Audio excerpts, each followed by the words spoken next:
Assalamualaikum warahmatullahi wabarakatuh. Halo, kembali lagi dengan kami, channel Fakta Kehidupan. Terima kasih untuk kalian semua yang setia menonton channel kami.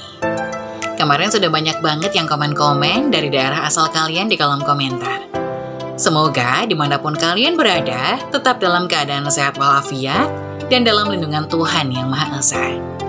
Seperti biasa, kali ini kami akan menceritakan kisah yang tentu saja nama dan tempat sudah kami samarkan. Kisah kali ini menceritakan tentang pria ini menolak dinikahkan dengan wanita bercadar saat malam pertama dibuat syok dan bahagia ternyata. Tidak usah berlama-lama lagi, kita masuk ke ceritanya.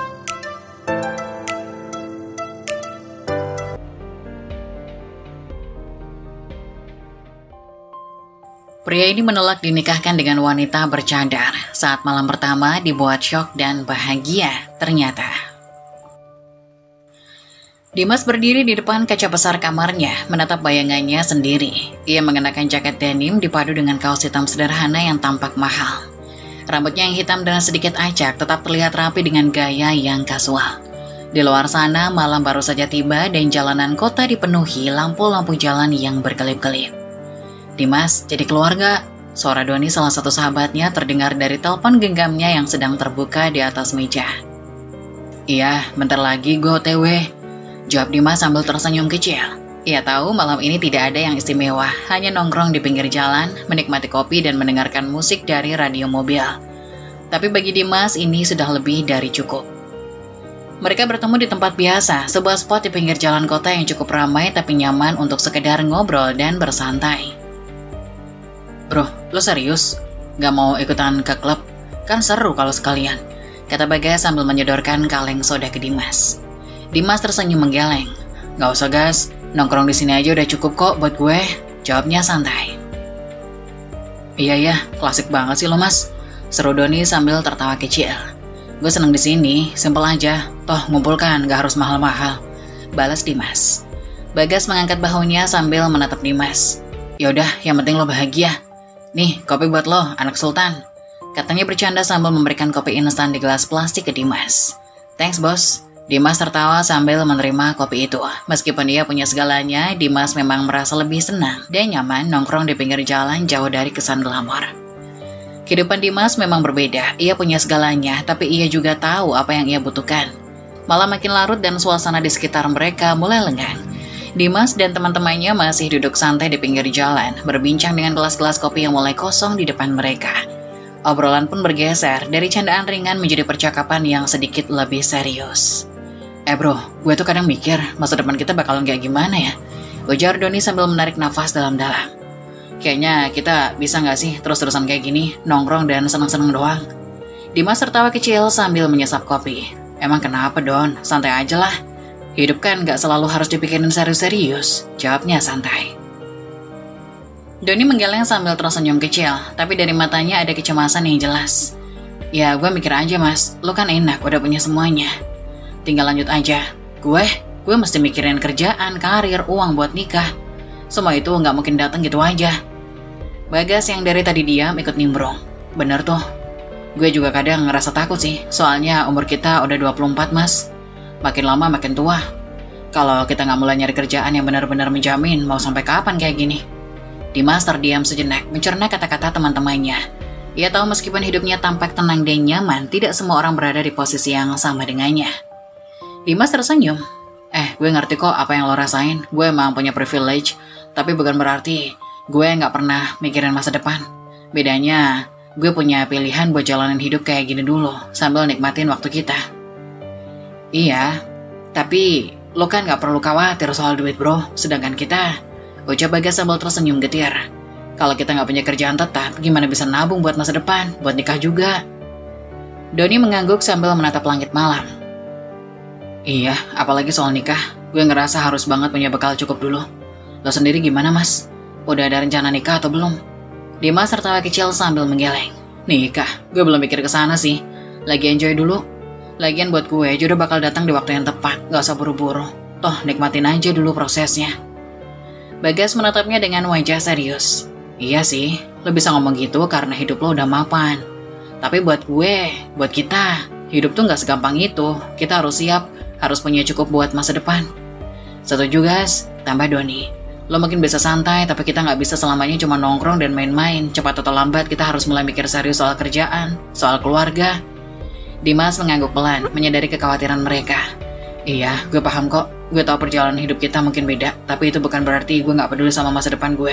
Mungkin sekarang gue masih kelihatan santai, tapi gue yakin tiap orang punya jalannya sendiri-sendiri buat sukses. Bagas menghela nafas, kemudian tersenyum tipis. Ya benar juga sih, cuman kadang gue iri juga sama lo mas. Lo bisa punya pilihan buat santai kayak gini. Dimas menepuk bahu Bagas sambil tersenyum. Dengar Gas, jangan cuma lihat apa yang gue punya sekarang. Yang penting kita semua di sini buat saling support. Kalau lo butuh bantuan ngomong aja. Kita bareng-bareng jalan hidup ini, gak usah sendiri-sendiri. Obrolan mereka malam itu terasa lebih dalam dari biasanya. Malam makin larut dan obrolan mereka semakin dalam, bercampur dengan tawa dan canda. Kali ini topik yang sering muncul di antara mereka kembali jadi bahan obrolan. Tipe wanita idaman yang ingin mereka nikahi suatu hari nanti. Gue tuh gak muluk-muluk ya bro, kata Doni sambil menatap langit, wajahnya terlihat antusias. Gue pengen istri yang cantik banget, putih, terus tubuhnya yang bikin gue seneng lihat tiap hari. Gak harus kaya, yang penting enak dilihat. Bagas langsung tertawa dan mengangguk, ikut menambahkan. Iya Don, gue juga pengen cewek yang kayak model begitu, tinggi semampai, rambut panjang. Pokoknya yang bikin kita bangga kalau lagi jalan bareng. Doni menyekut Bagas sambil cekikikan. Benar tuh, siapa tahu kita bisa punya anak cantik atau ganteng, kayak bundanya nanti. Mereka berdua tertawa, menatap Dimas yang dari tadi hanya tersenyum mendengarkan. Bagas yang menyadari Dimas hanya mendengarkan menoleh padanya dengan ekspresi penasaran. Kalau lo sendiri gimana mas? Jangan bilang lo juga pengen yang kayak gitu, Bagas berkata dengan nada menantang. Dimas tertawa kecil, menggeleng. Enggak kok, kalau gue beda dikit lah sama kalian. Bagas dan Doni langsung melirik dengan ekspresi heran, jelas tidak menduga jawaban Dimas. Beda gimana maksudnya? Doni menatap Dimas dengan tatapan skeptis. Jangan bilang kalau lo pengen cewek yang cantik. Dimas tersenyum tipis. Gue sih gak terlalu mikirin soal fisik ya, cantik bonus lah. Tapi buat gue yang paling penting itu sifatnya baik, sederhana, dan kalau bisa yang paham agama. Kata-kata Dimas seketika disambut dengan tawa yang lebih keras dari Doni dan Bagas. Wih, ustadz banget lo sekarang mas. Doni menepuk punggung Dimas sambil tertawa terbahak-bahak. Bagas mengangguk sambil menahan tawa. Paham agama katanya, mau bikin majelis taklim apa gimana? Pas, ini nyari istri bukan nyari guru ngaji. Doni menambahkan, iya serius amat loh. Lo yakin gak mau yang cantik-cantik kayak kita? Lo yakin gak mau yang cantik-cantik aja kayak kita? Yang penting kan kita senang, gak usah lah terlalu mikirin soal sifat segala macam. Lihat tuh, Bagas aja mau yang model-model. Dimas hanya tertawa sambil mengangkat bahu. Ia tidak merasa tersinggung, malah ia juga terhibur dengan reaksi teman-temannya. Obrolan ini memang sering menjadi bahan candaan di antara mereka, dan ia tahu mereka tidak serius mentertawakannya. Ya terserah kalian lah mau cari yang kayak gimana, balas Dimas santai. Gue sih mikirnya kalau ceweknya baik dan ngerti agama, hidup gue juga lebih tenang dan terarah. Lagian gak selamanya fisik itu bertahan. Doni dan Bagas masih cekikikan, seakan tidak percaya apa yang baru saja mereka dengar. Tenang dan terarah katanya, putus amat. Olok Doni sambil pura-pura menirukan nada Dimas. Yaudah deh, kita doain aja semoga lo dapet ustazah ya. Bener, biar tiap hari dikasih ceramah. Bagas ikut meledek sambil menepuk bahu Dimas. Dimas tertawa, menggelengkan kepala. Amin aja deh, tapi nanti lo lihat siapa tahu cewek yang gue cari malah lebih berharga daripada sekadar cantik doang. Bagas dan Doni berhenti sejenak terdiam, namun sesaat kemudian mereka kembali cekikikan. Iya, kalau lo udah yakin mas, kita sih cuma bisa mendoakan. Semoga nanti lo dapat istri yang bisa ngasih lo ceramah tiap hari, kata Doni sambil terkikik. Dimas hanya mengangguk sembari tertawa akan candaan teman-temannya. Setelah malam yang panjang, mereka akhirnya menyudahi obrolan dan berjanji akan nongkrong lagi di tempat yang sama di lain waktu. Mereka pamitan dan Dimas pun mengendarai mobilnya pelan-pelan menuju rumah. Setibanya di rumah pukul 2 pagi, ia langsung masuk ke kamarnya tanpa mengeluarkan suara, mencoba tidak membangunkan siapapun. Pagi harinya matahari sudah tinggi saat ibunya Bu Ratna mengetuk pintu kamar Dimas. Tidak mendengar jawaban, ia membuka pintu perlahan dan mendapati Dimas masih terlelap di balik selimut. Wajahnya begitu tenang dan damai, terlalu tenang untuk seseorang yang belum bangun di jam 7 pagi. Bu Ratna mendesah lalu mengambil bantal di samping Dimas dan langsung memukulnya dengan ringan tapi tegas. Dimas, bangun, udah jam 7, ini anak gak tahu waktu banget tidur sampai segininya. Seru Bu Ratna sambil terus memukul-mukul Dimas dengan bantal. Dimas yang masih setengah sadar hanya menggeliat dan mencoba menarik selimutnya kembali. Ibu, bentar lagi. Mas baru tidur tadi jam 2. Jam 2? Buat apa begadang begitu amat? Apa nggak ada kerjaan lain selain nongkrong sama teman-teman kamu itu? Saut ibunya dengan nada kesal. Dimas membuka mata, mencoba tersenyum sambil menggaruk-garuk kepalanya yang masih terasa berat. Mas cuma ngobrol-ngobrol aja, Bu. Sama teman-teman aja kok, kan nggak ngapa-ngapain. Ngobrol-ngobrol sampai jam 2 pagi. Subuh juga nggak bangun. Sekarang jam 7 belum mandi juga. Kamu kira hidup ini cuma buat tidur sama nongkrong doang? Bu Ratna membalas dengan nada marah. Dimas hanya bisa mengangguk kecil menelan rasa bersalahnya. Iya, Bu. Dimas mandi sekarang deh. Ujarnya pelan sambil perlahan bangkit dari kasur. Tapi bukan cuma itu, kata ibunya sambil melipat tangan di dada. Hari ini ibu minta kamu temenin ibu ke suatu tempat. Jadi cepetan mandi, sholat, dan siap-siap. Gak ada alasan kali ini. Dimas menghela nafas, menyadari bahwa kali ini tidak bisa menghindar. Dengan pasrah ia berdiri dan berjalan pelan menuju kamar mandi, sambil tersenyum kecil pada ibunya. Iya, Bu, Mas mandi dulu ya, habis ini siap-siap, katanya, mencoba melunakkan suasana. Cepet ya, jangan lama-lama, kata ibunya sambil menggeleng. Sedikit tersenyum tipis meski masih terlihat kesal. Dimas masuk ke kamar mandi membersihkan diri dan bergegas untuk siap-siap. Meski merasa masih ngantuk, ia tahu ibunya tidak main-main. Di dalam mobil, Dimas menyetir mobil dengan perasaan bingung. Bu, kita mau kemana sih? Tanya Dimas sambil terus fokus pada jalan di depannya. Bu Ratna tidak langsung menjawab, hanya mengangkat tangannya sendiri. Hanya mengangkat tangannya sedikit seperti menyuruh Dimas untuk sabar. Matanya tetap terpaku ke layar ponselnya. Senyumnya tipis setiap kali ia menerima pesan. Dimas mengerutkan dahi. Terus kenapa Mas nggak boleh pakai kaos sama celana pendek kayak biasanya? Harus banget pakai kemeja sama celana panjang segala. Jangan-jangan ibu mau daftarin Mas kerja ya? Bu Ratna mendesah, lalu akhirnya menoleh sejenak ke arah Dimas. Dimas, sudah ibu bilang, diam aja. Kamu nggak perlu tahu sekarang. Jawabnya singkat lalu kembali fokus ke ponsel. Dimas menghela nafas, sedikit kesal tapi masih penasaran. Mas cuma mau tahu aja, Bu. Masa iya nggak boleh tanya? Udah, gak usah bawel. Bu Ratna menatap Dimas sekilas, lalu melanjutkan. Nanti juga kamu tahu sendiri. Kamu cuma perlu ikut, dengerin dan jangan protes. Fokus nyetir aja. Dimas mendengus pelan sambil menggigit bibir, menahan diri untuk tidak mengomel. Oke deh, Mas diem. Tapi ibu sih dari tadi malah asik banget chattingan, Mas jadi penasaran. Ibunya hanya tersenyum sambil menggeleng. Gak usah banyak mikir, nanti juga kamu bakal ngerti kenapa ibu paksa kamu ikut hari ini. Sekarang nyetir aja yang benar. Dimas menghela nafas panjang, menyadari bahwa ibunya benar-benar tidak ingin berbicara banyak. Ia pun melanjutkan perjalanan dengan 1000 pertanyaan yang masih menggantung di benaknya, sambil sesekali melirik ibunya yang tetap sibuk dengan ponselnya. Setelah perjalanan yang cukup panjang dan penuh tanda tanya, akhirnya Dimas dan Bu Ratna tiba di sebuah tempat yang dipenuhi oleh ibu-ibu yang sedang duduk dalam lingkaran. Mendengarkan seseorang berceramah di depan, Dimas segera menyadari bahwa tempat ini adalah sebuah majelis pengajian. Ia menghela nafas, perasaan kesalnya semakin memuncak. Dimas menghentikan mobilnya dan menatap ibunya dengan wajah bingung dan kecewa. Bu, kita kesini buat pengajian, tanyanya dengan nada kesal. Mas tunggu di mobil aja ya, lagian ini kan ibu-ibu semua yang di dalam. Bu Ratna menatap Dimas dengan tatapan tegas. Kamu turun dan ikut ibu ke dalam. Nunggu di samping ibu, dengar baik-baik. Gak ada alasan untuk nunggu di mobil. Dimas menggaruk kepalanya, mencoba mengelak sekali lagi. Bu, Mas kan cowok sendiri di sini, gak enak dilihatin ibu-ibu ini. Mas tunggu aja di mobil. Nanti kalau udah selesai Mas jemput lagi. Bu Ratna menarik nafas dalam dan mendekati Dimas dengan nada yang lebih serius. Dimas, sudah cukup. Ibu minta kamu masuk. Sekali ini aja, tolong dengerin permintaan ibu.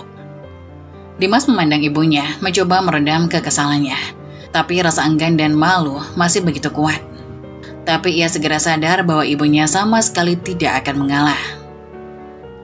Akhirnya, Dimas mengangguk pelan. Ya udah deh, Mas ikut aja.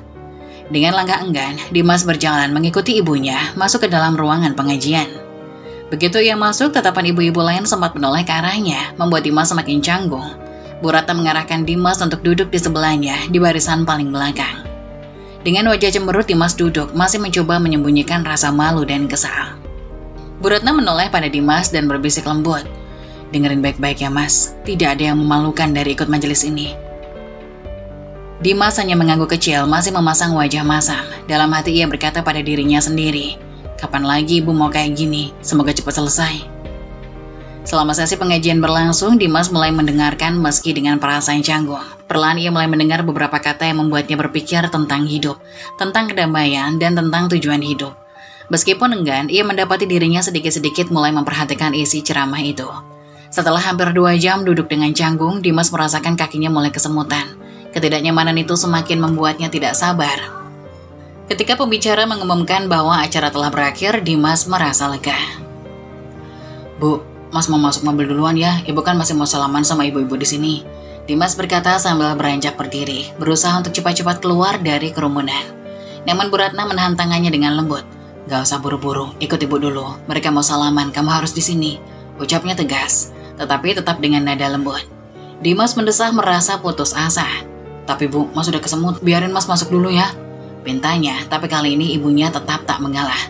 "Dimas, jangan begitu. Ibu mau kamu tetap di sini. Toh tidak ada yang salah kan?" Bu Ratna menjelaskan dengan sabar. Dimas merasa terjepit antara rasa ingin menunggu di mobil dan rasa hormat pada ibunya. Ia mengangguk pelan, akhirnya menurut. Begitu mereka bergabung kembali dengan ibu-ibu lain, Dimas merasakan tatapan penuh perhatian dari mereka. "Wah, ini anak muda yang penurut ya, keren sekali, mau ikut pengajian sama ibunya," salah satu ibu berkata tersenyum padanya. Dimas hanya tersenyum tipis, menahan rasa bad mood yang makin menyebar. "Iya Bu," jawabnya lemah sambil berusaha terlihat senang meskipun dalam hatinya ia ingin segera pergi. "Ibu bangga banget sama kamu Dimas," kata Bu Ratna dengan bangga sambil memperkenalkan Dimas pada ibu-ibu yang lain. "Ini anak saya Dimas, dia selalu mau ikut ibunya kemana saja." Dimas merasa wajahnya memerah bukan karena bangga tapi lebih karena merasa terjebak dalam situasi yang tidak diinginkannya. "Bisa jadi jodoh yang baik ya Bu, kalau udah bisa menghormati ibunya begini," ujar ibu yang lain sambil tertawa, membuat Dimas makin canggung.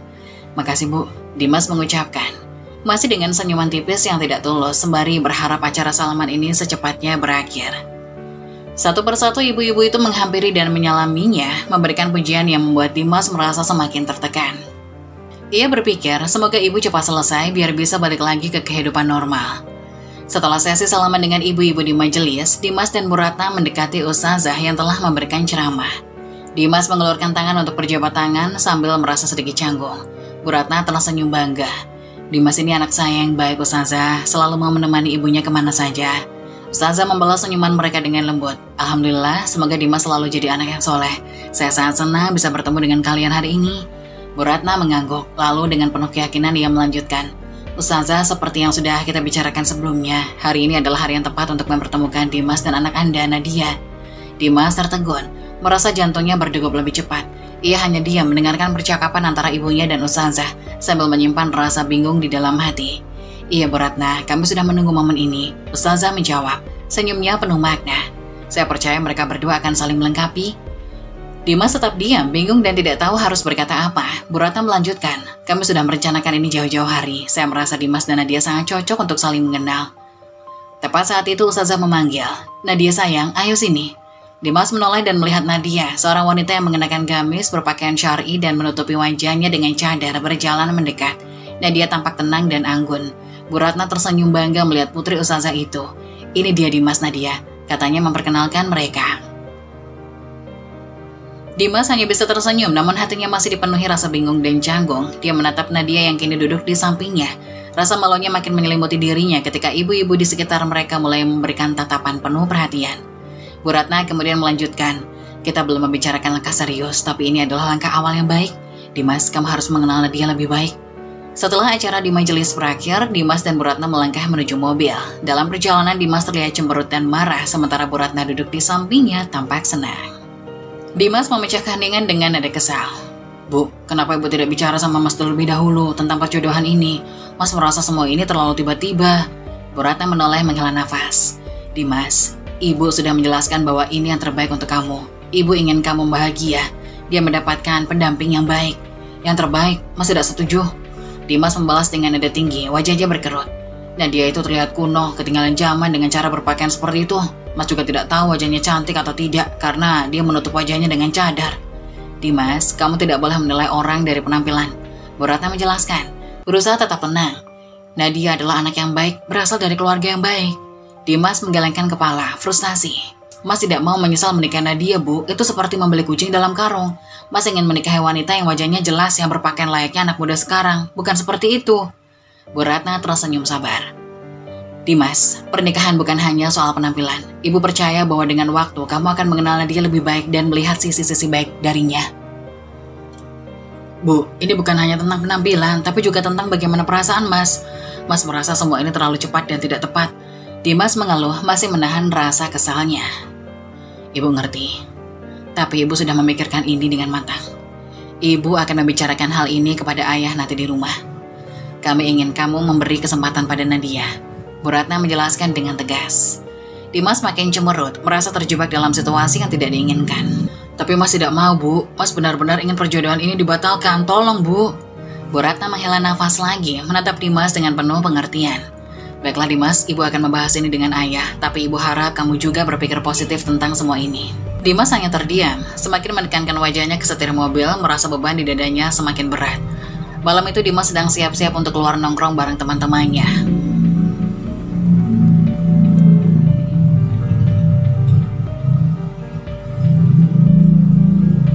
Ia merasa sangat butuh pelarian setelah hari yang melelahkan dan membingungkan. Saat itu ayahnya baru pulang dari kantor, mengenakan jas yang rapi dengan dasi yang sedikit longgar. Dimas menghampiri ayahnya. Malam ayah, katanya sambil mencoba tersenyum meskipun hatinya masih berat. Selamat malam Dimas, mau kemana? Tanya ayah sambil melepaskan jasnya dan menggantungnya di gantungan. Mas mau nongkrong bentar sama teman-teman, tapi sebelum itu Mas ingin bicara sedikit ya. Dimas memulai, berharap bisa membahas perjodohan yang tidak ia inginkan. Bicara tentang apa? Ayahnya melirik Dimas, terlihat tertarik. Dimas menghela nafas. Ya, tentang perjodohan yang ibu rencanakan untuk Mas dan Nadia. Mas merasa semua ini terlalu cepat dan tidak sesuai. Mas harap ayah bisa mendukung Mas untuk menolak perjodohan ini. Ayahnya mengangkat alih sedikit terkejut. Oh, jadi ini tentang Nadia. Ibu sudah memberitahu ayah, menurut ibu dia adalah gadis yang baik. Dimas merasa hatinya terjatuh. Tapi ya, Mas belum siap buat menikah. Mas juga tidak tahu apakah dia cocok untuk Mas. Dia terlihat kuno dan Mas tidak ingin menyesal. Keluh Dimas berusaha meyakinkan ayahnya. Dimas, kadang kita tidak bisa menilai seseorang hanya dari penampilan. Ibu dan ayah sudah bahas ini, dan kami percaya ini adalah langkah yang baik untuk masa depanmu. Ayah menjelaskan dengan tenang. Dimas makin frustasi. Tapi ya, Mas ingin memilih sendiri siapa yang Mas mau nikahi. Ini hidup Mas ya, bukan hanya keputusan ibu dan ayah. Dimas mendengarkan percakapan dari dapur. Ibu Dimas mendengar percakapan dari dapur muncul dengan senyum lebar. Dimas sayang, kami tahu yang terbaik untukmu. Nadia adalah pilihan yang baik, dan kamu harus memberi kesempatan untuk mengenalnya. Dimas merasa terjepit antara dua orang tuanya. Tapi Bu, Mas tidak mau, ini semua terlalu cepat. Suaranya mulai meninggi. Dimas, dengarkan Ibu, kami percaya ini adalah keputusan yang tepat. Berikanlah dirimu kesempatan untuk mengenal Nadia. Orang tua kita tahu yang terbaik untuk anak-anak mereka. Ibu terus memanasi. Dimas merasa frustasi dan kehabisan kata-kata. Mas butuh waktu untuk berpikir, Bu. Sekarang Mas mau keluar dulu.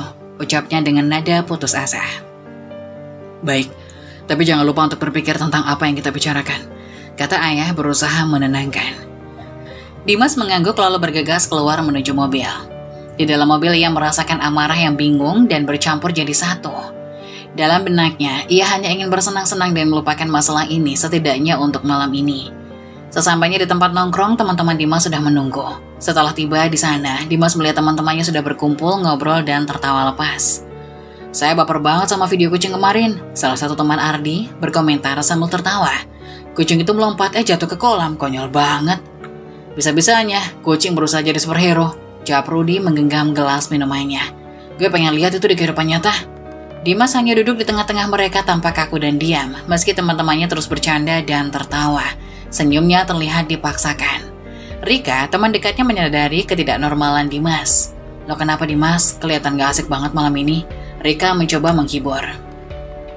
Dimas hanya tersenyum kaku. Gak apa-apa kok. Tapi lo jadi kayak orang banyak pikiran gitu. Cerita dong, ada yang mengganjal. Tanya Ardi memperhatikan ekspresi Dimas. Dimas menghela nafas panjang. Ya sudah, gue cerita deh, katanya akhirnya. Ia mulai menceritakan semua yang terjadi di rumah, dari pertemuan di majelis hingga rencana perjodohan yang ditetapkan oleh ibunya. Jadi, ibu udah merencanakan semua ini tanpa bilang sama Dimas. Dan Nadia... pokoknya aku gak suka sama sekali. Ujarnya dengan nada frustasi. Teman-temannya mendengarkan dengan seksama. Tidak ada yang berani memotong saat Dimas bercerita. Ia menjelaskan betapa marah dan kecewanya dia pada ibunya dan ayahnya, serta bagaimana dia merasa tidak berdaya dalam situasi ini. Terus ibu bilang, "Dimas, kamu harus memberi kesempatan." Gila kan? Dimas mengakhiri ceritanya dengan dramatis. Setelah Dimas selesai bercerita, suasana menjadi hening. Teman-temannya saling memandang, tampak mengolah informasi yang baru saja mereka dengar. Beberapa detik kemudian, tawa meledak di antara mereka. "Alhamdulillah, doa Dimas kemarin langsung terkabul," Ardi berkata sambil tertawa terbahak-bahak. Dimas hanya menunduk, wajahnya memerah karena malu dan kesal. Jangan diketawain gitu dong. Ya elah, ini kan lucu. Lo udah dari kemarin bilang pengen jodohin diri sendiri, sekarang malah dijodohin orang tua. Reka menambahkan sambil menggoda. "Terus Nadia itu kayak apa sih? Gue belum pernah lihat." Dimas menghela nafas dan mulai menjelaskan. "Nadia itu cewek bercadar, penampilannya kuno. Bayangin aja, dia pakai gamis longgar yang gak ada modifikasinya. Gue ngerasa seperti hidup di tahun 90-an. Gimana bisa nyaman kalau dia nggak mengikuti perkembangan zaman?" Ardi mengernyitkan dahi. "Cadar, gamis longgar. Waduh, bisa-bisa lo nikah sama orang yang... Ya, kita nggak tahu sama sekali sih bentuknya." Rudi ikut menimpali dengan nada menakut-nakuti. "Iya, bisa jadi dia berparas buruk dan berbadan gemuk. Bayangin aja, lo udah terlanjur janji nikah, pas hari H, lo malah dapat kucing dalam karung." Mendengar itu Dimas makin cemas. "Jangan gitu deh. Gue gak mau nyesel seumur hidup. Nikah sama orang yang gak cocok. Gue pengen punya pasangan yang bisa diajak ngobrol santai dan update tentang hal-hal baru. Kalau nikah sama Nadia, lo bahkan gak akan tahu apa yang lo nikahi sampai nanti." Rika menambahkan berusaha mendorong rasa panik Dimas. Mungkin saja dia suka hal-hal yang lo benci atau bahkan lebih parah. Dimas menggelengkan kepalanya. "Gue gak mau kayak gitu, rasanya pengen kabur dari semua ini. Gimana bisa nyaman kalau gak ada kecocokan?" Ardi berkomentar dengan nada ledekan. "Siapa tahu nanti lo bisa kenalan sama cewek lain. Ternyata dia justru lebih buruk dari Nadia. Lo harus berdoa biar gak terjebak di situasi yang gak enak." Mereka terus bercanda, dan meski Dimas merasa situasi perjodohan itu tidak lucu, candaan teman-temannya semakin membuatnya meragukan keputusan orang tuanya. Suasana di tempat nongkrong mulai menghangat lagi setelah candaan sebelumnya. Dimas masih terlihat cemas dan bingung dengan situasi perjodohan yang mengganggu pikirannya. "Dimas, kenapa lo gak melawan perjodohan ini dengan cara yang lebih efektif? Kenalin aja orang yang lo cinta ke orang tua lo," Ardi mengusulkan. Dimas memandang Ardi dengan wajah bingung. "Tapi siapa yang mau gue kenalin? Sekarang gue jomblo, gak ada yang bisa dikenalin." Rudi ikut menimpali. Kenapa gak Sarah aja, mantan lo yang terkenal cantik dan seksi itu? Dia kan selebgram, banyak yang suka." "Sarah?" Dimas mengeringkan dahi. "Tapi dia tuh keras kepala banget. Dulu kita putus karena dia gak bisa diatur, selalu mau-maunya sendiri." "Ya, tapi kan dia masih cakep dan kekinian. Lo bisa bilang sama orang tua lo, ini loh cowok yang gue suka." Rika menambahkan, berusaha meyakinkan Dimas. Dengan begitu, orang tua lo pasti gak jadi mau jodohin lo sama Nadia. Dimas terdiam sejenak memikirkan usulan teman-temannya. "Tapi gue gak yakin deh. Lagian, dia kan udah punya kehidupan sendiri sekarang. Dia selebgram terkenal, nanti apa kata orang? Lo tahu kan, orang tua pasti maunya yang baik-baik." "Gak ada salahnya dicoba, siapa tahu Sarah juga masih ada perasaan sama lo." Ardi menggoda. "Kalau lo bawa Sarah ke rumah, itu bisa jadi alasan untuk menolak perjodohan ini." Dimas masih ragu. Di satu sisi dia tahu bahwa mengajak Sarah akan menjadi langkah yang beresiko. Namun di sisi lain ide itu terdengar cukup masuk akal untuk menggagalkan perjodohan yang dia tidak inginkan. "Gue masih bingung. Sarah dan gue udah putus dan lo tahu sendiri, dia itu keras kepala banget. Coba aja. Kalau nggak sekarang kapan lagi? Lo nggak mau nikah sama Nadia kan? Ini kesempatan lo." Rudi memberi semangat. Dimas mengangguk perlahan, meski masih merasa bimbang. "Oke deh, gue coba pikirin itu. Tapi lo semua jangan berharap terlalu banyak ya. Sarah itu unpredictable, kadang dia bisa bikin masalah." Mereka semua tertawa lagi, dan meskipun Dimas merasa hatinya masih gelisah, setidaknya dia punya rencana untuk melawan perjodohan yang tidak diinginkannya. Malam pun makin larut, dan setelah beberapa saat bercanda, Dimas akhirnya merasa tak punya pilihan lain. Dia tahu satu-satunya cara untuk melawan perjodohan ini adalah dengan mengikuti saran teman-temannya. Mereka pun memutuskan untuk pulang ke rumah masing-masing. Keesokan paginya seperti biasa suara ibu Dimas menggema di rumah. "Dimas, bangun, sudah siang," teriaknya sambil memukul-mukul bantal Dimas. Dimas terbangun sambil dalam keadaan setengah sadar. "Iya bu, bentar lagi," ucapnya dengan suara serak berharap bisa melanjutkan tidur. Ibu Dimas menghela nafas. "Ibu harap kamu bisa membenahi diri Dimas. Kamu sudah berumur dan pernikahan dengan Nadia sudah dekat. Jangan terus-terusan begadang dan bangun siang." "Bu, Aku baru tidur beberapa jam. Dimas berusaha menjelaskan, namun nada suaranya terdengar lemah. Dia tahu melawan kehendak ibunya adalah hal yang sia-sia. Sudah cepat mandi, sarapan. Ibu Dimas menekankan, tak memberi ruang untuk perdebatan lebih lanjut. Dimas pun dengan berat hati bangkit dari tempat tidur, mandi, dan sarapan dengan cepat. Setelah itu, dia duduk di dekat kolam renang menikmati secangkir kopi sambil merokok. Dengan pikiran yang melayang, Dimas mulai scroll-scroll di ponselnya, mencari tahu tentang Sarah. Dia teringat betapa cantiknya mantannya itu, dan bagaimana mereka dulu saling mengenal. Setelah beberapa lama, ia memberanikan diri untuk DM Sarah. Hai Sarah, apa kabar? Lama gak ketemu, tulisnya berharap bisa memulai percakapan. Tak lama setelah mengirim pesan, Dimas melihat balasan dari Sarah. Baik, kenapa nanya? Balasnya dengan nada yang terkesan cuek dan jutek. Meski terasa sakit hati melihat responnya yang dingin, Dimas mencoba bersabar. Dia tahu ini adalah kesempatan yang harus dimanfaatkan untuk menggagalkan perjodohannya dengan Nadia. Gue cuma pengen tahu kabar lo, mau ngajak ngobrol lagi yuk? Jawabnya sambil berusaha terdengar santai. Setelah beberapa menit kemudian, Sarah akhirnya menjawab, Oke, kita bisa ketemu siang ini. Di mana?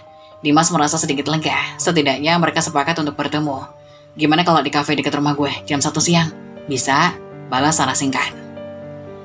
Meskipun Dimas merasa tidak pasti tentang apa yang akan terjadi, dia tahu dia harus melakukan ini. Dengan semangat yang baru, dia berharap pertemuan itu bisa membantunya terlepas dari perjodohan yang mengganggu hidupnya. Dia meneguk kopinya dan merasakan harapan baru tumbuh di dalam hatinya. Dimas sampai lebih dulu di kafe yang telah disepakati. Ia memilih duduk di sebuah meja yang menghadap kolam ikan. Berharap suasana yang tenang bisa mengurangi ketegangannya. Dia memesan secangkir kopi dan menunggu dengan penuh harap. Dalam hati dia berharap pertemuan ini bisa mengubah semua rencananya yang telah dibuat oleh orang tuanya. Tak lama kemudian pintu kafe terbuka, sosok Sarah muncul.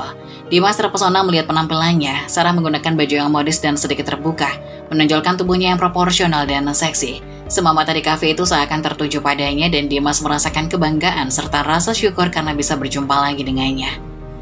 Ketika Sarah mendekat, Dimas berusaha tersenyum meski jantungnya berdebar kencang. Hai Sarah, senang bisa ketemu kamu. Sapa Dimas dengan nada ceria. Hai Dimas, lama gak ya? Sarah menjawab sambil duduk di hadapan Dimas. Dia tampak santai, seolah pertemuan ini bukan hal besar. Ya, lama banget. Kamu makin cantik aja. Puji Dimas tulus. Dia merasa yakin jika menikahi Sarah hidupnya pasti akan lebih berwarna. Thanks, kamu juga gak kalah sih, masih dengan gaya anak muda. Sarah menyeringai mengamati dengan pandangan nakal. Dimas tersenyum merasa sedikit lebih nyaman. Ya gitulah, gaya hidup anak muda yang gaul. Jawabnya sambil mengangkat bahu. Jadi gimana kabar kamu? Masih aktif di media sosial? Masih, aku baru aja bikin konten baru, kamu harus lihat. Sarah menjawab dengan semangat, lalu menunjukkan beberapa foto di ponselnya. Tapi sekarang aku lagi fokus juga ke bisnis online, mencoba hal baru. Dimas terkesan. Wah keren. Ternyata kamu tetap produktif ya, berarti banyak yang pengen kamu capai ya. Ya gitu deh, tapi kadang kangen juga sih sama masa-masa kita dulu. Sarah menyatakan dengan nada nostalgia. Dimas merasakan harapan tumbuh di dalam dirinya. Kalau kita bisa jalan bareng lagi, kenapa enggak? Ujarnya berani. Mungkin bisa jadi peluang kita untuk saling mendukung. Sarah menatap Dimas, tampak berpikir sejenak. Dimas, aku harus bilang, aku itu orangnya nggak mau diikat. Aku suka kebebasan dan ingin bisa bergaul tanpa batasan. Jadi kalau kita kembali bersama, itu harus dengan pengertian bahwa aku tetap butuh ruang. Dimas mengangguk, memahami apa yang Sarah maksud. Aku ngerti, aku juga bukan tipe yang mau ngatur hidup orang lain. Kita bisa saling dukung tanpa harus merasa terikat. Kapanpun kamu butuh ruang, aku akan menghormatinya. Baguslah kalau gitu. Mungkin kita bisa coba lihat kemana ini akan mengarah tanpa harus buru-buru, kata Sarah sambil tersenyum. Dimas merasa lega. Obrolan mereka pun mengalir dengan mudah dan Dimas merasa semakin yakin bahwa memilih Sarah sebagai pendamping hidup adalah langkah yang tepat. Sore itu, setelah pertemuan yang menyenangkan dengan Sarah, Dimas pulang ke rumah dan mendapati ibunya sudah menunggunya dengan ekspresi yang penuh harapan. Dimas, cepat siap-siap. Kita ada acara syukuran di rumah teman ibu. Mereka juga mengundang Nadia dan Bu Ustazah, kata ibunya dengan semangat. Dimas langsung merasa berat hati. Tapi Bu, aku tidak mau ketemu sama Nadia. Aku masih belum siap dengan rencana perjodohan ini, ujarnya dengan nada protes. Ibunya menatap dengan serius. Dimas, ini penting.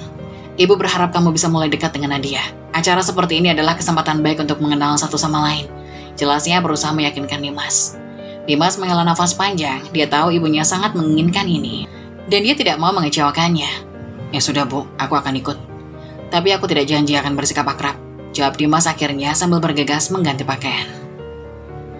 Setelah berpakaian rapi, Dimas dan ibunya berangkat menuju rumah teman ibunya. Dalam perjalanan, Dimas berusaha untuk tidak memikirkan perjodohan yang makin mendekat. Tapi ketika mereka tiba di parkiran, sebuah suara merdu menarik perhatiannya. Dimas mendengar senandung bacaan Al-Quran yang dilantunkan dengan indah. Subhanallah, siapa yang baca? Dimas tertegun mendengarkan dengan seksama. Suara itu membuatnya melupakan sejenak kerumitan yang sedang dihadapi. Melihat anaknya melamun, ibunya menegur. Dimas, cepat turun, kita sudah sampai. Suaranya mengalun penuh perintah, membuat Dimas tersadar dari lamunannya. Ya bu, aku turun sekarang. Jawabnya sambil mengalihkan perhatian dari suara tersebut dan menyiapkan diri untuk menghadapi acara yang tidak ingin ia hadiri. Mereka berdua keluar dari mobil. Dimas merasa cemas saat memasuki rumah teman ibunya. Setiap langkahnya terasa berat, tapi dia tahu dia tidak bisa menolak kehendak ibunya. Setelah mereka masuk, suasana syukuran sudah berlangsung meriah dengan tawa dan percakapan para tamu. Dimas, lihat, itu Nadia dan Bu Ustazah, seru ibunya sambil menunjuk ke arah dua wanita yang duduk di salah satu sudut ruangan. Dimas merasa jantungnya berdebar melihat Nadia yang tampak anggun, meski dengan pakaian yang sedikit konservatif. Come on, kita sapa mereka, ujar ibunya menarik tangan Dimas. Dimas menelan ludah berusaha menyembunyikan ketidaknyamanannya. Mereka mendekati Nadia dan Bu Ustazah. Assalamualaikum, sapa ibunya dengan ramah, sementara Dimas hanya mengangguk dan memberi senyum yang dipaksakan. Waalaikumsalam, jawab Nadia dengan lembut sedangkan Bu Ustazah tersenyum lebar, tampak senang melihat Dimas. Dimas, ini adalah kesempatan baik untuk kita semua saling mengenal lebih dekat, kata Bu Ustazah sambil menatapnya penuh harap. Dimas hanya bisa tersenyum sambil berdoa agar pertemuan ini tidak menjadi terlalu menyakitkan untuknya. Dimas hanya duduk diam di samping ibunya, mendengarkan percakapan yang berlangsung antara ibunya dan Bu Ustazah. Mereka berbicara tentang rencana pengajian yang akan diadakan di rumah Bu Fatma minggu depan. Suasana tampak hangat dan akrab, sementara Dimas merasa seperti berada di tempat yang tidak seharusnya dia ada. Bu, rencana untuk pengajian minggu depan sudah siap. Bu Fatma pasti sudah mempersiapkan semuanya dengan baik ya? Tanya ibunya dengan penuh antusias. Insya Allah Bu, kami sudah membicarakan agenda dan tema yang akan diangkat. Semoga bisa berjalan dengan lancar, jawab Bu Ustazah dengan senyum lebar. Dimas memperhatikan Nadia yang duduk di seberangnya. Wanita itu mengenakan gamis panjang dan cadar yang menutupi sebagian besar wajahnya. Hanya menyisakan garis mata yang terlihat. Dimas merasa malas untuk memulai percakapan. Baginya semua ini terasa sia-sia. Dia tidak menyukai penampilan Nadia yang terlalu tertutup dan konvensional, dan merasa tidak ada yang bisa mereka bicarakan. Melihat Dimas dan Nadia hanya diam, ibunya menegur. Dimas, kenapa kamu tidak bicara dengan Nadia? Ayo, kenalan lebih akrab. Dimas menggeleng pelan, merasa semakin tertekan, namun Bu Ustazah justru memuji sikapnya. Dimas ini sangat sopan ya, pasti malu-malu. Baik sekali menjaga kesopanan saat bicara dengan perempuan. Ujarnya membuat Dimas merasa tidak nyaman. Ya, saya hanya tidak tahu harus mulai dari mana, jawab Dimas dengan nada ragu, mencoba menjaga kesopanan di hadapan mereka. Tidak ada salahnya bertanya tentang hobi atau kesukaan kan? Bu Ustazah memberi saran. Nadia, hobi kamu apa? Dimas menatap Nadia menunggu jawabannya. Nadia tersenyum kecil, tapi Dimas tidak bisa melihat ekspresi wajahnya secara keseluruhan. Saya suka membaca dan mengaji, jawab Nadia dengan suara lembut. Dimas hanya mengangguk, merasa jawaban itu tidak cukup untuk membangun pembicaraan yang lebih dalam. Hatinya berjuang antara rasa ingin tahu dan rasa jenuh yang terus mengelayuti. Ibu, boleh aku ke toilet sebentar? Tanya Dimas berusaha mencari alasan untuk menjauh sejenak dari situasi yang membuatnya tidak nyaman. Iya, cepat ya, jangan lama-lama, kata ibunya tanpa curiga.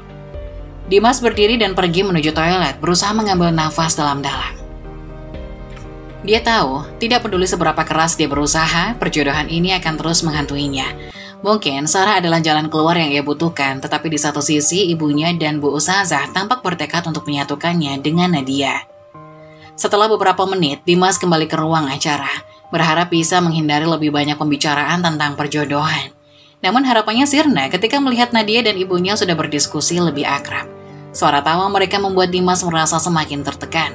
Tetapi dia tahu, untuk saat ini yang bisa ia lakukan hanyalah tersenyum dan bersikap normal. Malam semakin larut ketika Dimas dan ibunya akhirnya berpamitan pulang. Setelah sesi pengajian, Bu Ustazah dan Nadia mengantar mereka sampai ke mobil. Dimas mengemudikan mobilnya sementara ibunya duduk di sampingnya. Suasana di dalam mobil terasa tegang setelah sesi pengajian. Dimas menyalakan musik lembut di radio, berusaha meredakan suasana hatinya yang penuh ketidakpastian. Setelah beberapa saat, ibunya memecahkan ningan. Dimas, kenapa kamu tidak mengajak bicara Nadia tadi? Dia itu baik, kamu harusnya bisa lebih akrab dengannya. Dimas hanya menggelengkan kepala, wajahnya serius. Bu, Aku tidak setuju dengan perjodohan ini dari awal. Semuanya terasa tidak natural. Ibunya menatap Dimas dengan terkejut. Maksudnya apa? Kamu tidak suka dengan Nadia? Tanyanya.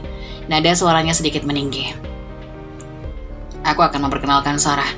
Dimas mengatakannya dengan tegas meski dalam hati ia meragukan keputusan itu. Aku ingin ibu berhenti menjodohkan aku dengan Nadia.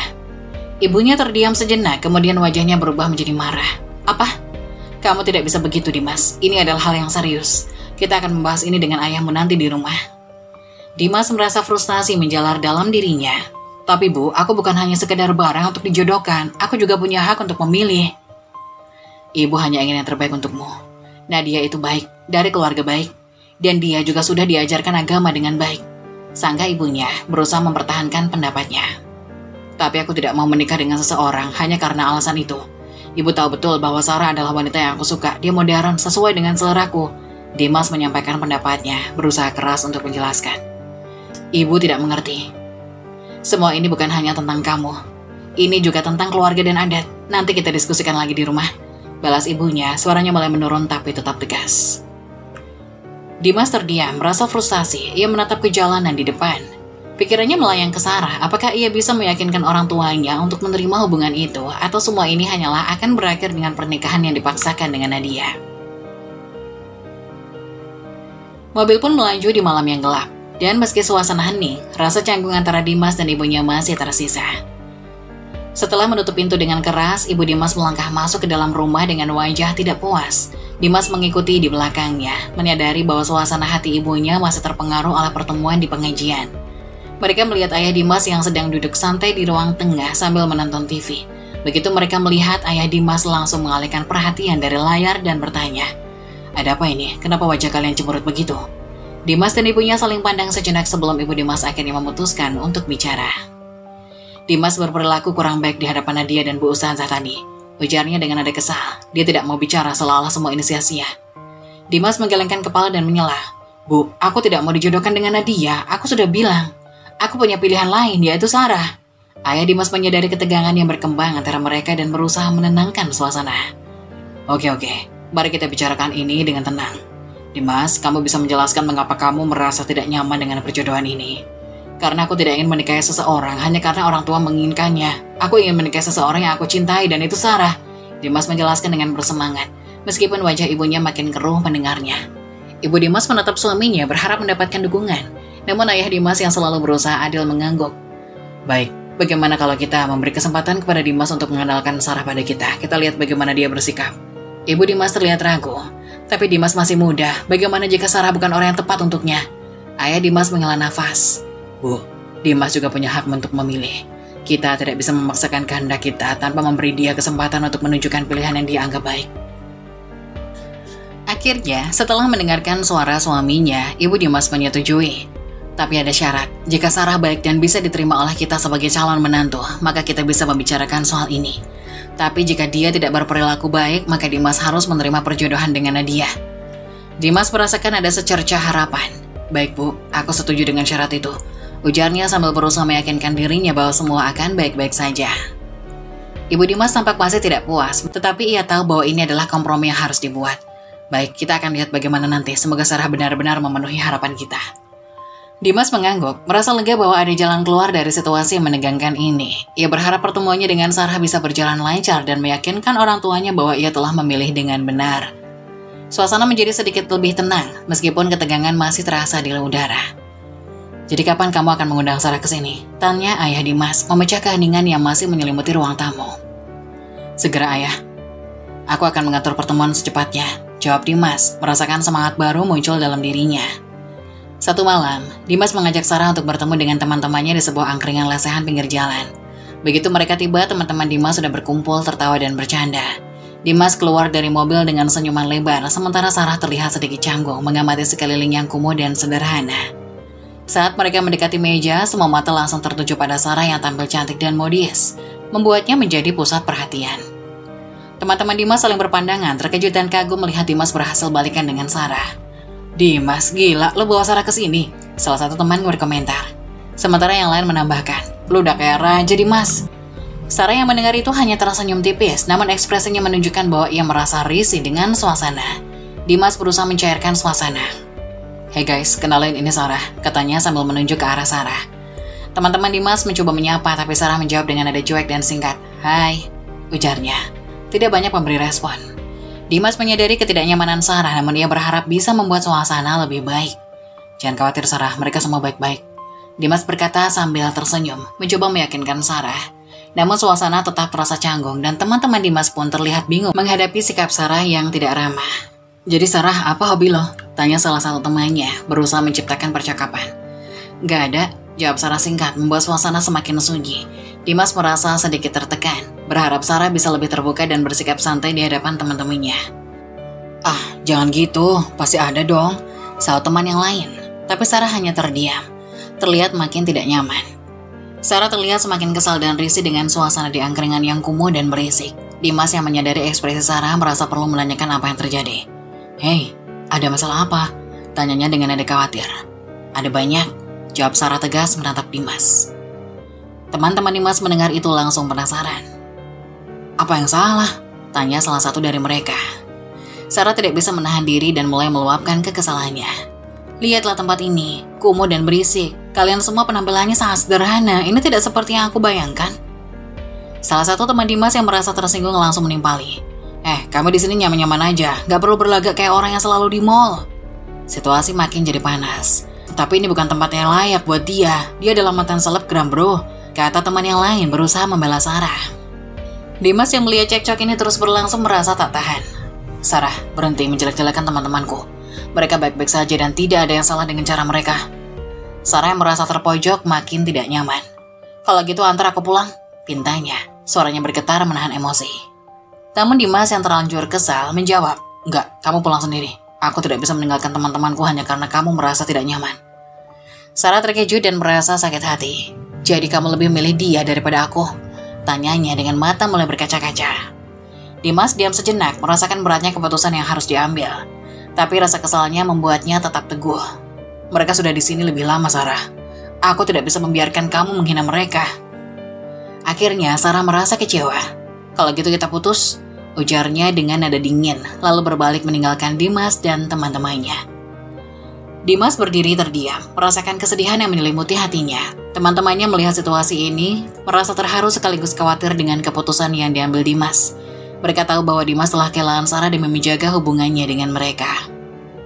"Bro, kami minta maaf," kata salah satu temannya, nada suaranya penuh penyesalan. "Harusnya kamu tidak membiarkan semua ini terjadi." Dimas menggelengkan kepalanya, berusaha tersenyum meski hatinya berantakan. "Gak apa-apa, kalian lebih berharga daripada Sarah. Dia mungkin cantik tapi dia keras dan sok kaya," ungkap Dimas dengan nada sedih. "Aku tidak mungkin mengenalkan dia ke orang tuaku. Bisa-bisa mereka akan menendangku dari rumah kalau tahu aku mau nikah dengan wanita seperti dia." Teman-teman Dimas saling pandang, merasa campur aduk. "Tapi kamu akan memperkenalkan dia kan untuk membatalkan perjodohanmu dengan Nadia?" tanya salah satu temannya. Dimas mengangguk perlahan. "Iya, tapi setelah kejadian ini aku jadi ragu. Aku khawatir kalau orang tuaku tidak akan setuju sama sekali. Mereka akan punya pilihan sendiri dan mungkin Nadia pilihan yang lebih baik." "Ya, kita berharap Nadia adalah wanita yang baik untukmu," kata teman lainnya. "Dia mungkin bisa menjadi pasangan yang lebih sesuai dengan harapan orang tuamu." Dimas menghela nafas. "Entahlah, rasanya sulit. Aku cuma ingin bahagia, tapi di sisi lain, aku tidak ingin mengecewakan orang tua." "Sama bro, kita semua pengen bahagia, tapi jangan lupakan kita ya. Teman-temanmu ini tetap di sini untukmu, tidak peduli apapun yang terjadi." Dimas mengangguk, merasakan sedikit kelegaan. "Makasih guys, kalian selalu ada buatku. Semoga Nadia benar-benar baik dan bisa membuat orang tuaku bahagia," harap Dimas dengan nada penuh harapan meski di dalam hatinya masih terasa berat. Malam itu mereka duduk bersama, membahas masa depan. Berharap yang terbaik untuknya. Dimas tahu apapun yang terjadi, dia tidak sendirian. Pagi itu Dimas terbangun lebih awal dari biasanya. Dia duduk bersantai di depan TV, mencoba mencari hiburan. Tetapi rasanya semua acara di televisi tidak menarik minatnya.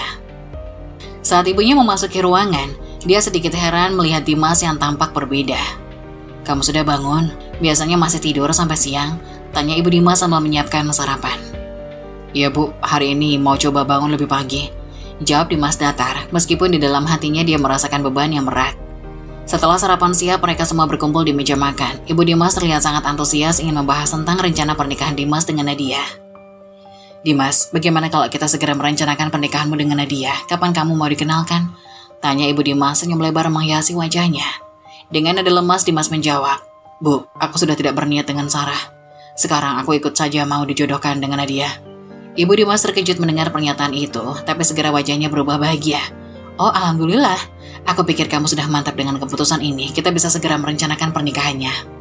Ayah Dimas yang duduk di sebelahnya ikut menimpali. Kalau kamu setuju, kita bisa bicarakan lebih lanjut dengan orang tua Nadia. Bagaimana? Dimas hanya mengangguk pelan, merasa hatinya kosong. Dia meratapi nasibnya di meja makan, tidak tahu bagaimana perasaannya tiba-tiba bisa berubah. Semua terasa seperti keputusan yang dipaksakan. Dimas, kamu baik-baik aja? Tanya ayahnya, melihat Dimas yang tampak melamun. Iya ayah, aku baik-baik aja, jawab Dimas, meski sebenarnya dalam hatinya dia merasa kehilangan kebebasan yang selalu dia inginkan. Ibu Dimas melanjutkan, kalau kamu setuju, kita bisa mengundang keluarga Nadia untuk kesini. Mungkin kita bisa mengadakan acara kecil-kecilan untuk mengenal satu sama lain. Dimas hanya diam, tidak bisa membayangkan bagaimana hidupnya setelah ini. Dalam benaknya masih ada bayangan tentang Sarah dan kebebasan yang dia miliki, tapi saat ini semua itu seakan menjauh darinya. Akhirnya mereka menyelesaikan sarapan, tapi suasana di meja makan terasa hampa bagi Dimas. Dia tahu bahwa hidupnya akan segera berubah, tapi belum siap menghadapi semua ini. 2 minggu berlalu, dan hari yang ditunggu-tunggu akhirnya tiba. Acara pengajian sekaligus pengenalan antara Dimas dan Nadia digelar di rumah Dimas. Semua persiapan telah dilakukan dengan matang, dan undangan pun sudah tersebar, termasuk teman-teman Dimas yang nampak antusias. Dimas berdiri di sudut ruangan melihat orang-orang berdatangan. Dia merasa lemas dan tak berdaya dengan semua yang terjadi. Rasa pasrah menyelimuti hatinya. Dia tahu ini adalah langkah besar dalam hidupnya, tapi dia masih tidak bisa membayangkan bagaimana ke depannya. Dimas, jangan cemberut gitu. Kita di sini bersenang-senang, seru salah satu temannya Rudy sambil berusaha menghibur. Siapa tahu Nadia ternyata cantik dan baik hati kan? Iya, siapa tahu dia bisa masak enak dan ngurus kamu nanti. Timpal Joko, teman lainnya, yang membuat semua orang tertawa.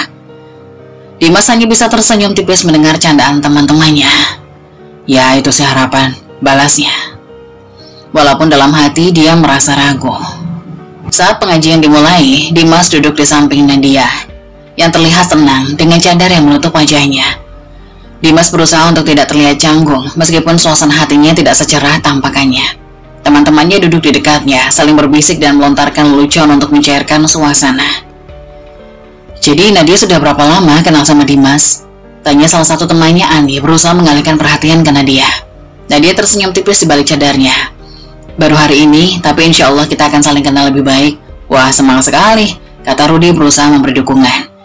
Dimas merasa seolah-olah berada di tengah pertunjukan yang tidak bisa ia hentikan. Namun setiap kali dia mendengar tawa dan lelucon dari teman-temannya, dia merasa sedikit lebih baik. Mungkin ini bukanlah akhir dari segalanya. Saat acara pengajian berlangsung, suasana tampak hangat dan penuh keakraban. Tiba-tiba Bu Ustazah memanggil Nadia dengan suara lembut. Nadia, bisa maju sebentar? Kami ingin mendengar suaramu. Dimas yang sedang berbincang dengan teman-temannya langsung diam dan semua mata tertuju pada Nadia. Dimas merasakan sedikit ketegangan dalam dirinya. Nadia pun mengangguk. Lalu dengan langkah anggun ia maju ke depan, memegang mikrofon yang disiapkan. Setelah duduk dengan anggun, Nadia mulai membaca ayat-ayat suci Al-Quran dengan suara yang merdu. Suaranya begitu nyaman didengar, dan setiap kata yang diucapkan seolah mengalir lembut ke dalam hati semua yang hadir. Ruangan yang semula ramai itu mendadak sunyi. Semua tamu undangan terdiam, tak terkecuali teman-teman Dimas. Mereka terpesona dengan penampilan Nadia. Wah, suaranya merdu sekali, bisik Bagas pada Doni yang mengangguk setuju. Dimas beruntung bisa menikahi wanita seperti dia.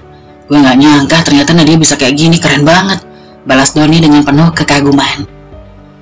Dimas yang duduk di tempatnya merasa tertegun. Dia tidak menyangka bahwa Nadia punya kemampuan seperti ini. Dalam hati ia mulai menghargai sosok Nadia yang selama ini dianggapnya hanya wanita dengan penampilan kuno. Kini dia melihat sisi lain dari diri Nadia. Ketika Nadia selesai membaca, tepuk tangan meriah menggema di seluruh ruangan. Semua tamu terlihat terkesan dan Dimas pun merasa bangga, meskipun rasa bingung masih menyelimuti pikirannya. Dimas merasa ada harapan baru dalam perasaannya. Mungkin perjodohan ini bukanlah akhir dari segalanya. Dia mulai merasa ingin mengenal Nadia lebih dekat dan memahami kepribadiannya yang sesungguhnya. Setelah acara pengajian selesai, kedua keluarga berkumpul di ruang tamu untuk membahas langkah selanjutnya. Suasana masih penuh keakraban. Namun pembicaraan kali ini terasa lebih serius. Dimas duduk dengan diam, mendengarkan dengan penuh perhatian sambil sesekali melirik Nadia yang duduk anggun di sebelah ibunya. Bu Ustazah membuka pembicaraan. Alhamdulillah, pertemuan ini penuh keberkahan. Seperti yang sudah kita bahas sebelumnya, kami sangat berharap agar niat baik ini bisa segera terlaksana. Nadia sudah siap insya Allah. Ibu Dimas mengangguk, tersenyum penuh arti. Iya Bu Ustazah, kami juga berpikir yang sama. Dimas sudah menyetujui. Kami ingin semuanya berjalan lancar. Kalau bisa, akad dan resepsi tidak perlu terlalu lama lagi, katanya sambil menatap suaminya untuk meminta persetujuan. Ayah Dimas berpikir sejenak sebelum menjawab. Saya setuju, daripada ditunda-tunda, lebih baik kita tentukan saja secepatnya. Kalau begitu bagaimana kalau kita tentukan tanggal dan waktu sebulan ke depan? Bu Ustazah tersenyum senang. Alhamdulillah, itu waktu yang bagus. Saya pikir Nadia juga sudah siap untuk menjalankan tanggung jawab ini karena... Nadia menunduk sedikit tersenyum malu. Insya Allah Umi, jawabnya dengan suara lembut yang membuat semua orang tersenyum. Dimas hanya bisa mengangguk pelan, merasa campur aduk antara perasaan siap dan gugup. Ibu Dimas menyadari raut wajah putranya dan memberikan senyuman menenangkan. Anak-anak kami ini memang masih muda, tapi dengan doa kita semua, mereka bisa belajar bersama dan membangun rumah tangga yang penuh keberkahan, kata Bu Ustazah penuh harap. Ibu Dimas menambahkan, kami akan segera mempersiapkan segala yang dibutuhkan untuk acara nanti, insya Allah. Semua berjalan lancar. Dimas, kamu siap kan? Dimas menarik nafas dan mengangguk pelan. Insya Allah Bu. Pertemuan itu pun diakhiri dengan doa dan kedua keluarga sepakat untuk mulai mempersiapkan hari besar bagi Dimas dan Nadia. Hari pernikahan akhirnya tiba. Rumah Nadia yang telah dihias indah tampak meriah dan dipenuhi tamu undangan yang datang untuk memberikan restu dan doa bagi kedua mempelai. Di tengah suasana yang ramai, Dimas duduk di ruang akad dengan perasaan campur aduk. Senyumnya seolah tak bisa menyembunyikan kegelisahan yang diam-diam menghantui pikirannya. Tak lama kemudian, Bagas, Doni, dan Joko tiba di samping Dimas dengan senyum penuh canda. Melihat Dimas yang tampak gugup, Bagas langsung menepuk bahunya. Wah, Mas pengantin, tegang amat mukanya. Goda Bagas sambil tertawa. Doni ikut menambahkan, iya Mas Dimas, semangat dong. Siapa tahu nanti Mas pengantin pertama, kamu buka cedarnya ternyata ada kumis sama jenggot. Dimas spontan tertawa meskipun wajahnya sedikit memerah. Kalian ini ada-ada saja. Dimas berusaha menahan tawa, tapi tetap merasa sedikit lega mendengar canda mereka. Gue serius Mas, jangan kaget ntar pas buka cadarnya, ya muncul wajah kumisan, kata Doni lagi, membuat Joko sampai terbahak-bahak. Apa nggak siap mental tuh Mas? Ujar Joko sambil mengikuti Dimas. Dimas tertawa, akhirnya merasa lebih rileks meskipun rasa gugup belum sepenuhnya hilang. Iya ya, bisa aja kalian. Yang penting doain aja lancar semuanya, balasnya sambil tersenyum. Meski di dalam hati tetap ada rasa penasaran yang belum bisa ia redakan. Tidak lama kemudian acara akad pun dimulai. Dimas duduk tenang, mendengar kalimat demi kalimat yang diucapkan penghulu. Hatinya mulai tenang ketika ia mengucapkan akad nikah dengan mantap. Dan tak lama kemudian kalimat sah dari saksi pun menggema di ruangan. Setelah akad selesai, Nadia berjalan masuk dengan anggun mengenakan gaun putih dan cadar masih menutupi wajahnya. Dimas menatapnya dengan perasaan haru dan kagum yang tiba-tiba mengalir. Semua tawa dan candaan teman-temannya seakan lenyap ketika Dimas menyadari bahwa ia kini resmi jadi suami Nadia. Teman-teman Dimas bertepuk tangan dan memberikan ucapan selamat sambil tetap bercanda.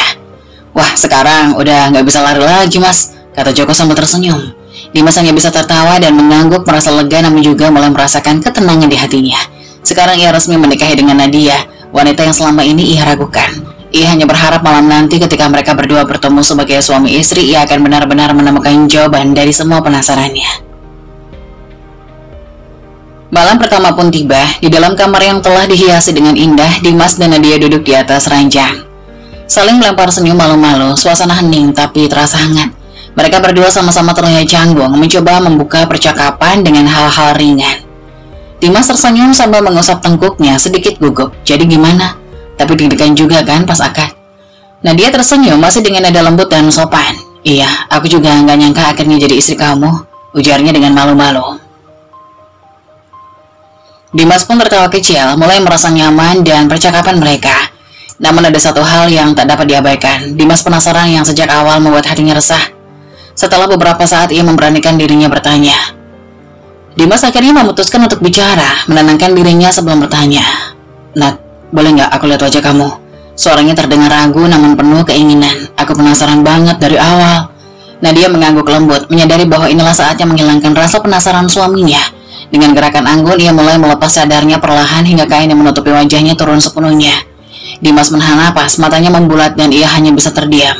Nadia yang kini tanpa cadar tampak begitu cantik. Kulitnya bersih seperti mutiara, hidungnya mancung dan matanya yang lembut menatapnya dengan ketenangan. Ia seperti melihat kecantikan yang bahkan tak pernah ia bayangkan sebelumnya. Bibirnya bergetar, tak tahu harus berkata apa. Semua dugaan buruk, semua prasangka yang sempat membuatnya ragu mendadak lenyap. Nadia, subhanallah, kamu luar biasa cantik, katanya dengan nada takjub seakan terbius. Nadia tersenyum malu menundukkan kepala sambil berkata pelan, aku senang kalau Mas Dimas suka. Dimas masih tertegun, berusaha meresapi keajaiban di hadapannya. Ia hampir tak percaya keberuntungannya.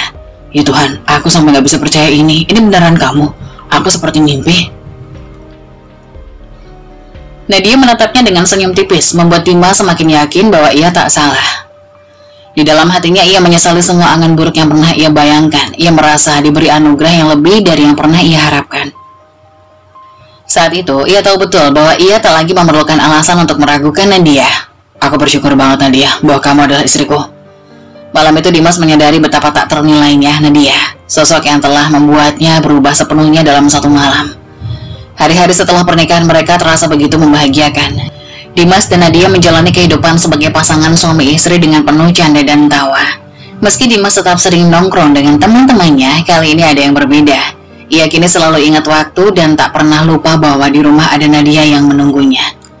Satu malam, Dimas memutuskan untuk mengajak Nadia ikut nongkrong dengan teman-temannya di angkringan. Awalnya Nadia agak malu, tapi Dimas berhasil membujuknya dengan mengatakan bahwa teman-temannya pasti akan senang mengenalnya lebih dekat.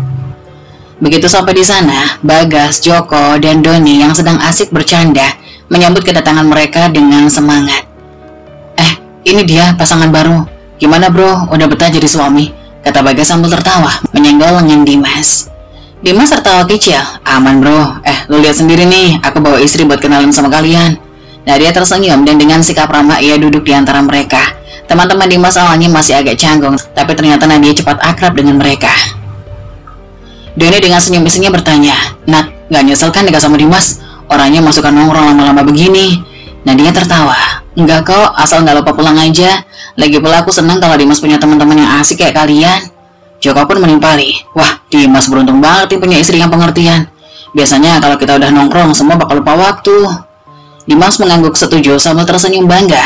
Iya, Nadia emang beda. Tapi kan karena aku juga jadi gak bisa seenaknya, tetap harus pulang. Malam itu penuh dengan tawa. Nadia juga tidak canggung ikut bercanda, bahkan memberikan ide-ide lucu dan menanggapi candaan teman-teman Dimas dengan asik. Teman-teman terkesan dengan betapa sederhana dan ramahnya Nadia dan mereka pun menyadari bahwa Dimas memang beruntung punya istri seperti Nadia. Setelah beberapa saat, Bagas menyenggol lengan Dimas dan berbisik pelan. Bro, pilihan orang tua lo ternyata mantap juga ya. Gue ngaku kalah deh, sekarang jadi pengen juga dijodohin. Dimas tertawa dan mengangguk. Nah makanya dengerin juga kata orang tua. Kadang mereka lebih tahu mana yang terbaik buat kita. Malam itu berakhir dengan kesan hangat dan penuh dengan kebersamaan. Dimas merasa bahwa kehidupannya kini lengkap dengan Nadia yang selalu ada di sampingnya dan teman-teman yang mendukung mereka. Mereka tahu bahwa dengan cinta dan pengertian, kebahagiaan yang sebenarnya telah mereka temukan bersama.